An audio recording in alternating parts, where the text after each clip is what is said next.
Hello friends, কেমন আছো তোমরা সবাই? আমি খুব ভালো আছি। আমি শালিনী। আমার একটি ছোট্ট ভিডিওতে তোমাদের সকলকে ওয়েলকাম। এই দেখো, সকাল সকাল আমি এক কাপ কফি নিয়ে বসে গেলাম কফি খেতে। শীতের সকালে কফি খেতে কিন্তু খুবই ভালো লাগে, বলো? আমার তো আবার চায়ের থেকে বেশি কফিটাই ফেভারিট। তোমাদের কোনটা ফেভারিট কমেন্টে জানিও কিন্তু। এই দেখো, আমি বাইরেও বেরিয়ে গিয়েছি।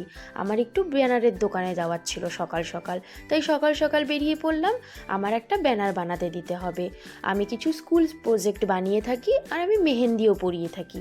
তার কারণেই আমার হাজব্যান্ড বললো তাহলে একটা ব্যানারই বানিয়ে দাও, যাতে আর সবাই জানতে পারে। সেই কারণে দেখো, তোমাদের সাথে গল্প করতে করতে অলমোস্ট আমি ব্যানারের দোকানের কাছে এসে পড়েছি। এই যে এই দোকানটায়, এই দোকানের ভিতরে গিয়ে এখন দেখবো এখানে কিরকম টাইপের ব্যানার বানানো হয়ে থাকে। এই দেখো, আমি দোকানের ভিতরে চলেও এসেছি। এখানে অনেক ধরনের সাইনবোর্ড লাগানো আছে। তো আমি দাদার সঙ্গে কথাও বলছিলাম, সাথে ভিডিওও করে নিচ্ছিলাম। আমি দাদাকে বলছিলাম যে আমার কীরকম ধরনের কী সাইজের ব্যানার লাগবে সেই বিষয়ে একটু কথাবার্তা বলে নিই। তারপর দেখো, কথা বলে আমি চলেও এসেছি। এখানে এসে আমি সব কিছু মশলাপাতি রেডি করে নিয়েছি। আজকে আমি বানাবো আলুর দম আর পরোটা, যেটা আমার হাজব্যান্ড খেতে খুব ভালোবাসে, আমারও ভীষণ ভালো লাগে। এই যে দেখো, এখানে আমি আলু ভাজতেও দিয়ে দিয়েছি। আলু আমার ভাজা হয়ে গেলে আমি সমস্ত মশলাগুলো একে একে ভেজে নেব।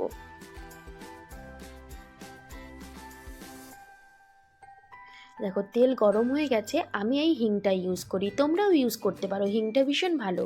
হিং যদি রান্নায় দেওয়া হয় না, রান্নাটা খেতে আলাদা রকমই টেস্ট হয়ে থাকে, আর খুব তাড়াতাড়ি হজমও হয়। এই দেখো, মশলা ভাজতেও দিয়ে দিয়েছি অলরেডি আমি। এখন মশলাগুলো ফ্রাই হয়ে গেলে আমি এটা মিক্সিতে পেস্টও করে নেব।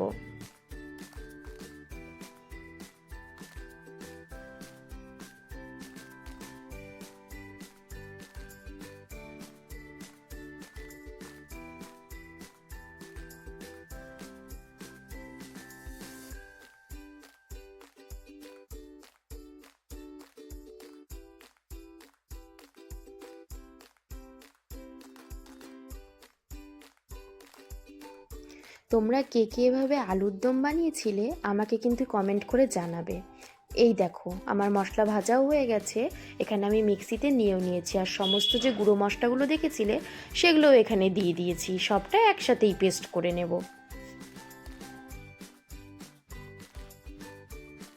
এই যে দেখো, আমার কড়াই গরমও হয়ে গেছে, আমার মিক্সিতে পেস্ট করাও হয়ে গেছে। এখন মশলাটা আমি ঢেলে দেব।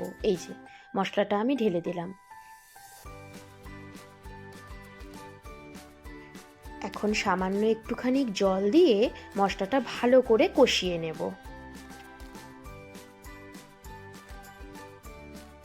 এই দেখো, মশলাও কষানো হয়ে গেছে। এখন আমি এর মধ্যে আলু দিয়ে দিলাম। আলুগুলো ভালো করে একটু কষিয়ে নেব।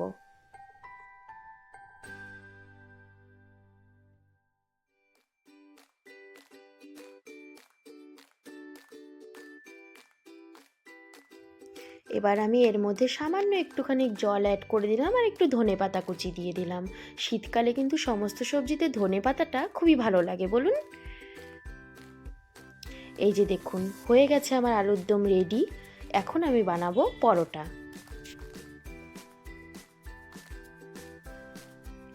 এই দেখুন, পরোটার জন্য আটাগুলো গুলিও করে নিয়েছি।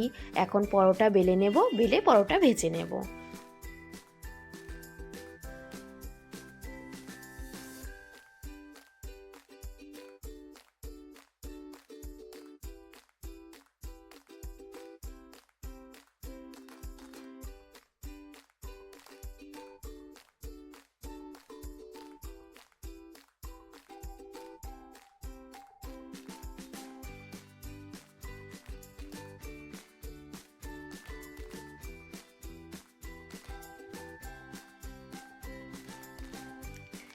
এই দেখো, আমার পরোটা ভাজা প্রায় কমপ্লিটের দিকেই হয়ে গেছে।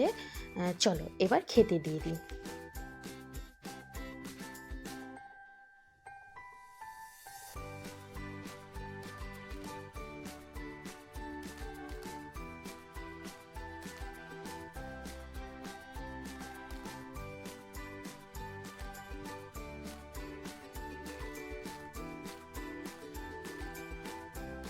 এই দেখো খাবার নিয়েও চলে এলাম, এখন খেতেও দিয়ে দিলাম। তো আজকের ভিডিওটা এতটা পর্যন্তই।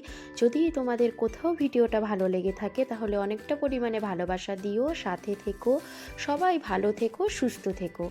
পরের আরেকটি নতুন ভিডিও নিয়ে আসবো তোমাদের সামনে। টাটা।